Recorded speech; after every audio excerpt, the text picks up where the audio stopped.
Right now, on a flight taking off somewhere over America or Europe, there is a business class seat sitting completely empty. A flatbed, real silverware, a pillow the size of your couch cushion, and nobody in it. Meanwhile, back in economy, passengers who would have gladly paid for that seat, or taken it for free, never even knew it was available. Airlines have built an entire system, quiet, complicated, and deliberately confusing, designed to make business class feel like it's for somebody else. Somebody with a corporate account. Somebody with status. Not you. Today, that ends. By the end of this video, you're going to know exactly why those seats fly empty, and exactly what to say to get into one. Why business class seats fly empty. Here's the uncomfortable truth airlines don't advertise. Business class cabins on major carriers routinely fly at 60 to 70% capacity on domestic routes.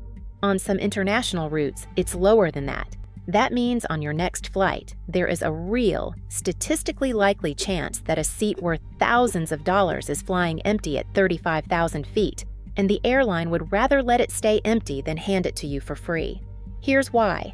Airlines treat business class as a separate revenue bucket. Corporate accounts, loyalty redemptions, last-minute executive fares, and paid upgrades are all competing to fill that cabin.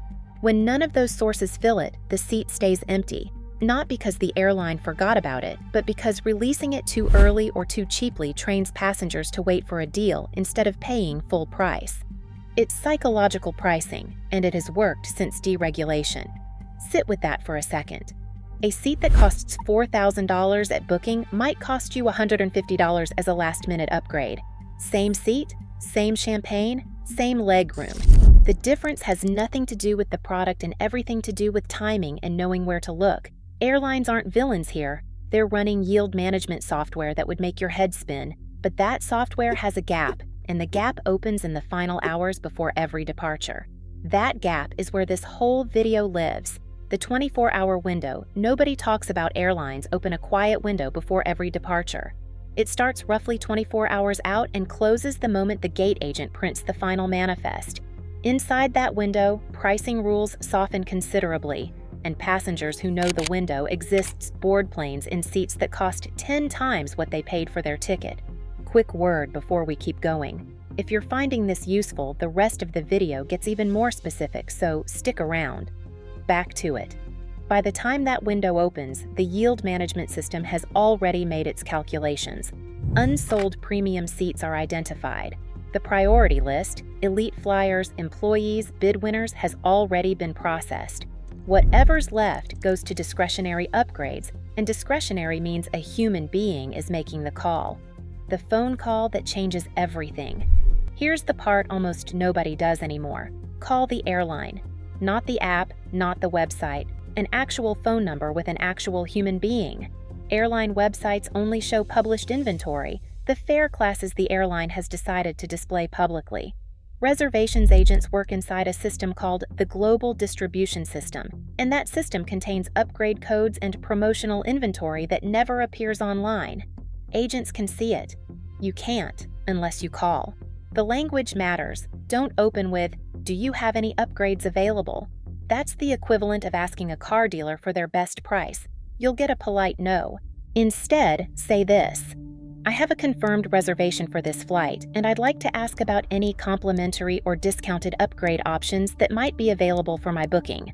That phrasing does two things. It puts complimentary before discounted, signaling you know both exist, and it ties the question directly to your reservation, which is agent language for checking real inventory. If they say nothing's available, ask one follow-up. Is there an upgrade waitlist I can be added to for this flight? Many carriers keep internal waitlists that never surface online. It costs nothing to be on it. The status match loophole. Most people think elite status takes years to earn. It doesn't if you know about status matching. Many airlines will match or challenge the elite status you already hold with a competitor, sometimes instantly, sometimes after a short qualifying period. That matched status can immediately make you eligible for complimentary upgrade lists you'd otherwise wait years for. The move: check the loyalty program page of an airline you don't usually fly. Search for status match or status challenge. and apply with a screenshot of your current status elsewhere. It takes 10 minutes, and it can put you on the upgrade list for a flight next week. The points trap and the workaround points are not a savings account. They're a perishable currency, and airlines design them that way on purpose. Most travelers accumulate slowly, watch the business class redemption threshold sit at 80,000 miles or more, assume they'll never get there, and let the points quietly expire. The workaround has two parts. First, transfer partnerships. Most major programs connect to hotel chains, credit card rewards, and partner airlines. Miles that feel useless on their own can suddenly become a usable balance once consolidated. Call the loyalty desk directly and ask about transfer options. Second, points plus cash upgrades. Several carriers let you combine a modest points balance with a cash copayment. 6,000 points plus $90 has put people in business class on routes where a full redemption would have needed 80,000 points. Ask for it by name. The escalation script. Sometimes the gate agent genuinely doesn't have authority to fix a mistake, but a customer service manager does.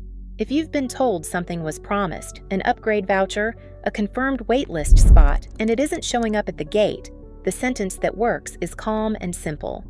"I'd like to speak with a customer service manager, please." Not a complaint, not raised voices, just a direct, specific request. That sentence signals you know there's someone with more authority nearby, and it usually gets a faster answer than repeating yourself to the same agent. Dress, demeanor, and gate agent psychology. Gate agents decide upgrades in about 30 seconds while also managing boarding, bag sizers, and everyone's questions at once. In that environment, a calm, well-presented traveler who makes eye contact stands out. You don't need a suit. You need to look like someone who treats travel as an occasion, not an inconvenience. Timing matters just as much. Arrive at your gate 45 minutes before boarding, not 30. That gap puts you in front of the agent during the exact window when upgrade decisions get finalized. Introduce yourself briefly, mention you're hoping to confirm your position on the list, then step back. Don't hover. Hovering has never produced an upgrade.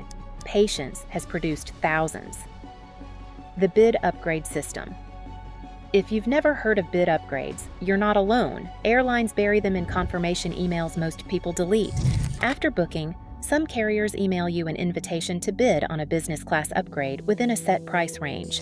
If your bid is competitive, you're upgraded and charged the difference, often confirmed 24 to 48 hours before departure.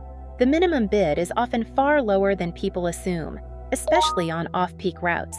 Tuesday mornings, Saturday afternoons, sometimes starting under $150. Go check your inbox right now for the word bid or upgrade. That window might still be open, connecting flights and irregular operations. When an airline disrupts your day, a delay, a tight connection, a reroute, they've created what's internally called a service recovery obligation. That often means better seats on your next flight as a goodwill gesture. Mention it plainly at the connecting gate. "I missed my original connection because of the delay on my inbound flight. I wanted to check if there are any accommodation options on this next segment." That phrasing keeps the conversation in service recovery territory, not demands, and it works. Your complete action plan. At booking, call and ask about upgrade inventory on your route. 24 hours out, check in immediately, join the wait list, then call to confirm your position using the exact language above. At the airport, arrive 45 minutes early, approach the gate calmly, mention your position, and step back. Check your inbox for bid invitations. And through every one of these steps, be the traveler agents remember for the right reasons. That combination beats any single trick. Business class was never reserved exclusively for corporate accounts. It was always available to anyone who understood the timing, the language, and asked with the right mix of confidence and courtesy. The gaps in the system are still there. Now you know where to look. Safe travels, and here's hoping your next flight comes with a real glass and a blanket that actually covers your feet.